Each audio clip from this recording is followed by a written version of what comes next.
La fin d'Haïti est proche.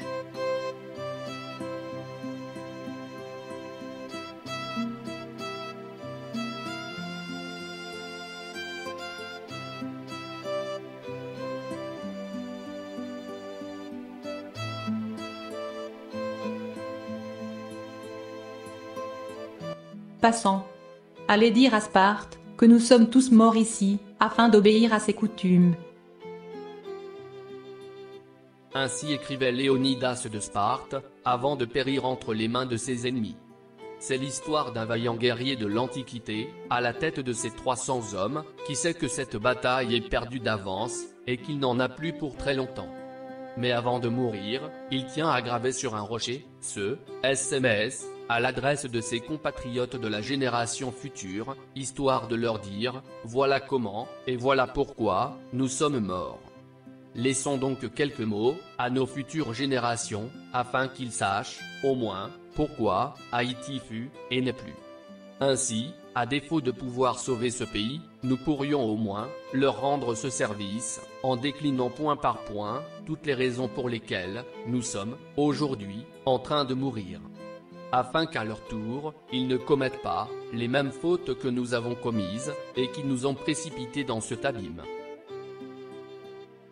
Deux hommes sortent du palais de justice de Port-au-Prince. L'un d'eux est encore sous le choc du spectacle auquel il vient d'assister. C'est donc à ce point que notre justice était malade, demande-t-il à son copain désabusé. Mais de quelle maladie parles-tu, mon pauvre ami, répond ce dernier. Notre justice n'est pas malade. Elle est morte et enterrée, depuis belle lurette. Il est facile de reconnaître les symptômes d'un pays en perdition. Et parmi ces symptômes, il y a cette manière de vendre la justice aux plus offrants. Les juges ne se cachent plus pour mettre aux enchères leurs décisions. Le tristement célèbre juge Lamar Bélisaire nous aura fait pour l'histoire une démonstration mémorable de ce que peut représenter une justice morte et enterrée. Si vous vous en souvenez bien, c'est ce fameux magistrat qui, face à des kidnappeurs avérés, prononça son verdict, en leur disant, à la manière de Jésus, face à la femme adultère, rentrez chez vous, et ne péchez plus. Au risque d'enfoncer encore une fois, une porte ouverte, je dirais que nos juges sont, pour la plupart, corrompus. Au fait, corrompu est un bien gentil mot. Je devrais plutôt dire qu'ils sont pourris jusqu'à l'os. C'est-à-dire qu'ils ne sont pas récupérables dans l'immense majorité des cas. Et qu'ils sont juste bons à ranger dans les poubelles non recyclables de l'histoire d'Haïti. La justice élève une nation, même la Bible le dit. Cette phrase, voulant dire en réalité que la justice, c'est la base, le fondement sur lequel s'édifie toute nation digne de ce nom. Une bonne justice est le déterminant numéro 1 de tout ce qui concerne la bonne marche d'une nation. Celui qui réussit à construire une nation sans justice, serait aussi capable de construire une flamme sans carburant. Autant dire qu'il est magicien. La justice, facteur de régulation, facteur de stabilité, facteur de paix civile et de paix sociale. La justice est tellement primordiale dans un pays, au point que, là où il n'y a pas de justice, c'est l'anarchie qui prévaut. Certains pays ont choisi l'une, d'autres ont choisi l'autre. Et lorsqu'on a choisi l'une, on renonce à l'autre. Ainsi, jusqu'ici, Haïti a décidé de ne pas choisir la justice.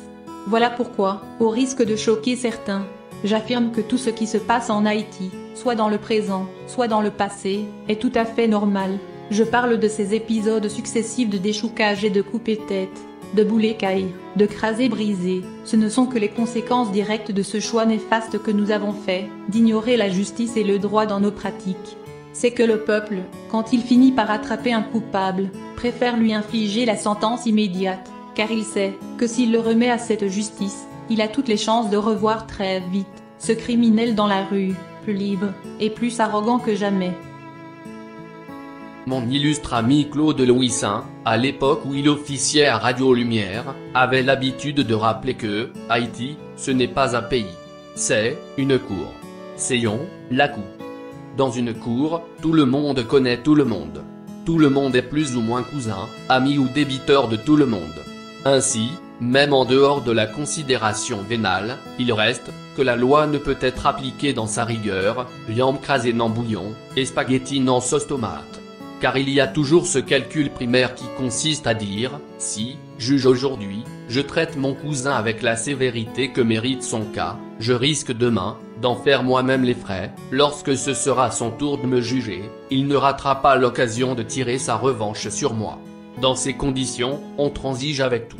On devient cool avec la loi, et on cultive le laxisme. C'est là le grand dilemme dans ce pays. Il y a toujours un cousin qui connaît un chef, peu scrupuleux, pour tordre la loi à l'avantage d'un ami, parasitant le fonctionnement normal de la justice et du droit. L'haïtien n'a juste pas le courage d'appliquer la loi, de peur de le faire à ses dépens ou aux dépens de ses proches. Par contre, lorsqu'il s'agit de l'appliquer sur ses ennemis, ou sur ses adversaires politiques, il le fait avec une ardeur suspecte qui le discrédite forcément. Du plus haut sommet de l'État, au plus bas, nous avons donc ce sérieux problème à nous mettre en conformité avec la loi et l'ordre. Sauf lorsqu'on y est contraint, et forcé. Nos dirigeants eux-mêmes passent le plus clair de leur temps à se demander comment faire pour éviter de respecter la loi, alors qu'ils sont là pour veiller à son application. C'est ce qui explique qu'autant de gens veulent si ardemment devenir chefs. Hormis les raisons pécuniaires, c'est tout simplement pour accéder à un statut qui les dispense d'appliquer ou de respecter la loi. Il y a un véritable problème de ce point de vue. Au point que je suis tenté de suggérer, en désespoir de cause, si nous sommes à ce point, incapables de respecter nos propres lois, alors reconnaissons-le, une bonne fois pour toutes, et prenons les dispositions pour vivre comme une nation qui a choisi et décidé de vivre au jour le jour, Hakuna Matata, sans aucun souci, à poil, dans le jardin d'Éden, comme au bon vieux temps d'Adam et Ève. Cessons donc de jouer la comédie des lois pour faire comme les autres nations, tout en sachant au fond de nous-mêmes que nous n'avons, ni la prédisposition, ni la volonté de les appliquer.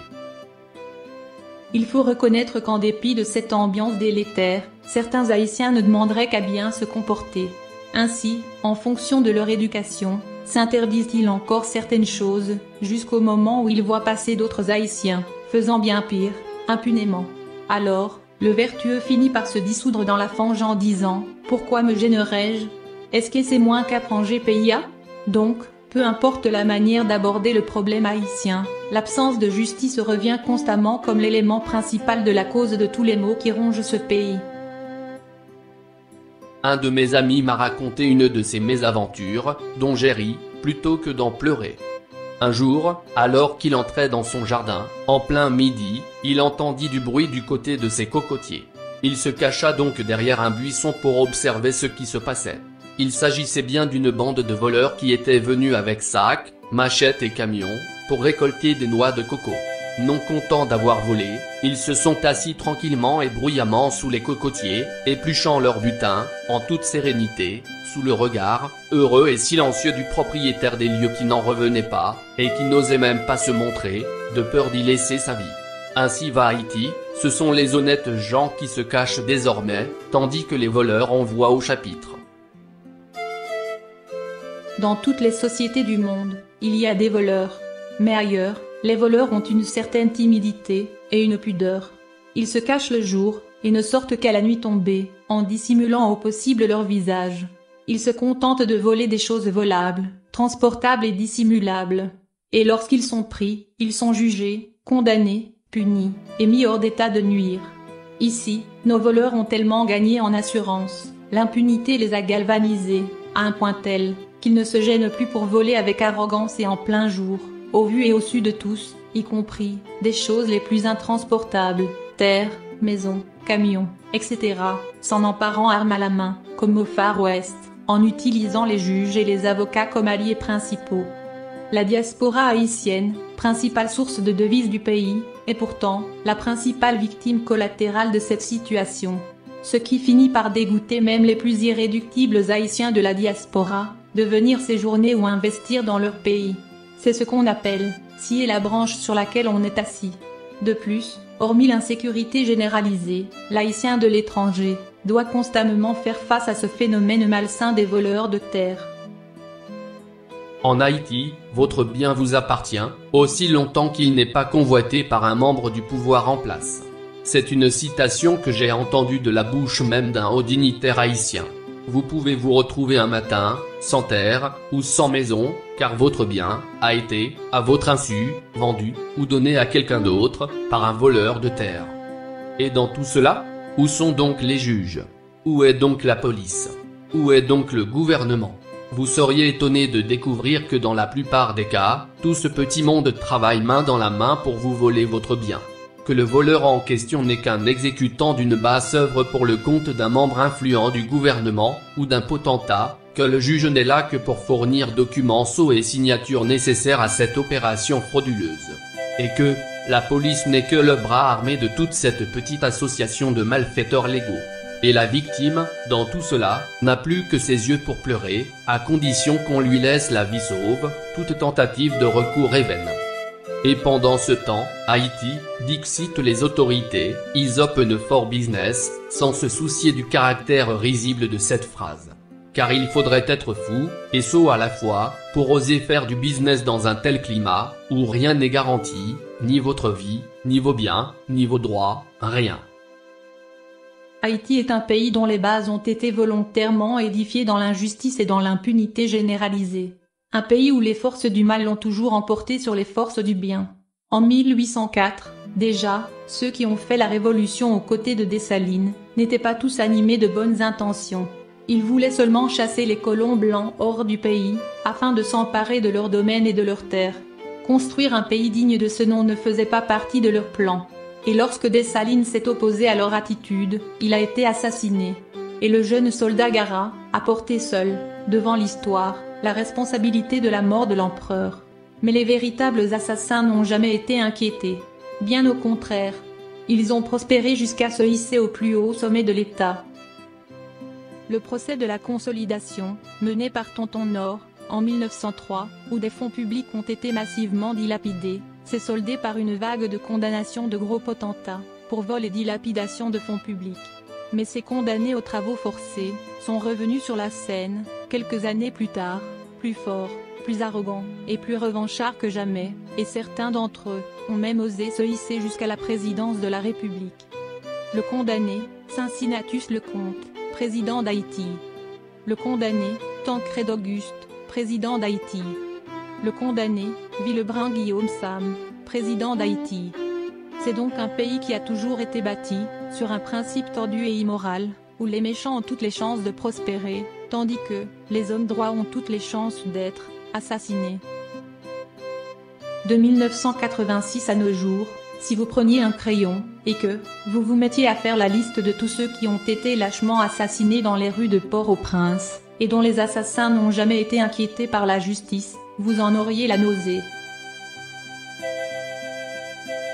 Oui, mesdames et messieurs, nous en avons assassiné dans ce pays.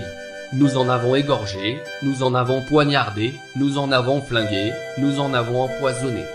L'espace d'une transition longue et sanglante, nous avons assassiné des agronomes, nous avons assassiné des ingénieurs, nous avons assassiné des médecins, nous avons assassiné des avocats, nous avons assassiné des journalistes, nous avons assassiné des prêtres, nous avons assassiné des pasteurs, nous avons assassiné des professeurs d'université, nous avons assassiné de véritables patriotes. Nous avons assassiné tout ce qui pouvait représenter une valeur positive, susceptible de tirer ce pays vers le haut. Car nous voulions être certains que ce pays ne serait jamais un pays, mais qu'il resterait toujours ce drôle de paradis où les bandits, les voyous, les efféisses et les assassins pourront vivre en toute impunité. C'est ce que nous avions toujours souhaité. Et c'est ce que nous sommes en train d'avoir. Car, figurez-vous que, dans tous ces cas emblématiques d'assassinats froidement planifiés, les assassins n'ont jamais été inquiétés. L'enquête se poursuit. Nous avons réussi à assassiner le pasteur Silvio Claude, au Caille, les assassins courent toujours. Nous avons ratatiné Louis-Eugène Attis, à Léogane, l'enquête se poursuit. Nous avons flingué le docteur Antoine Isméry. Les assassins courent toujours, nous avons flingué Yves Volel, maître Yves Volel, à Port-au-Prince, en plein midi, en présence d'une vingtaine de journalistes, au seuil même du quartier général de la police de Port-au-Prince. Les assassins courent toujours, nous avons assassiné Guito Toussaint, l'enquête se poursuit, nous avons assassiné Robert Marcelot, les assassins courent toujours, nous avons assassiné à la ruelle Vaillant, des anonymes, dont le seul crime fut d'être venus voter à une élection. Les assassins courent toujours. Nous avons assassiné Jean-Léopold Dominique. Les assassins, bien que tous connus, courent toujours. Nous avons assassiné Mireille Durocher-Bertin. Les assassins courent toujours. Et tant d'autres infamies du même acabit, je vous laisse décliner la liste. Autant de crimes restés impunis, mais dont la malédiction, croyez-moi, nous suivra encore longtemps. Car s'il existe une loi du karma, s'il existe une justice divine, à défaut de justice haïtienne, faut-il bien qu'un jour ou l'autre, toutes ces infamies commises contre cette nation finissent par nous revenir au visage, tel un boomerang, et nous hanter jusqu'à la fin de nos jours. Alors, dans ces conditions, que voulez-vous que je dise aux passants? Passants, allez dire à la génération future que nous sommes tous morts ici, car nous avions cru, bêtement, pouvoir construire une nation sur la base de l'injustice, de l'impunité, une nation où règne la loi du plus fort, la loi de la jungle, une nation sans règles, sans principes, sans ordre et sans avé. Et nous avons échoué.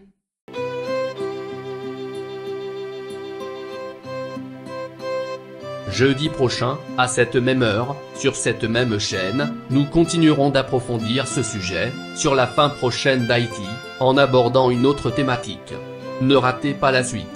Mais d'ici là, souvenons-nous toujours, plus que jamais, de cette phrase prémonitoire, prononcée par le père fondateur de cette nation, et qui, aujourd'hui, prend toute son importance, par les temps et par les événements qui courent.